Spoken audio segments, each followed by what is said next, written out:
আসসালামু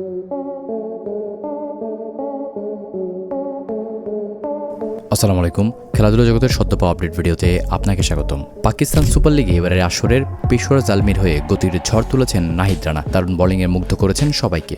রানার বোলিংয়ে মুগ্ধ হওয়াদের তালিকায় আছেন এবার সাবেক পাকিস্তানি কিংবদন্তি শোয়েব আখতার।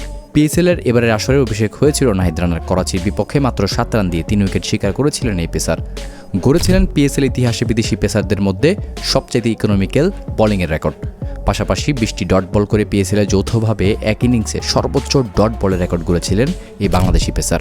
রানা দারুণ বোলিংয়ে অব্যাহত রেখেছেন। এরপরেও সর্বশেষ গতকাল লাহোর কালান্দার্সের বিপক্ষে 3 ওভারে বল করে 15 রানের খরচায় 2 উইকেট শিকার করেছিলেন তিনি।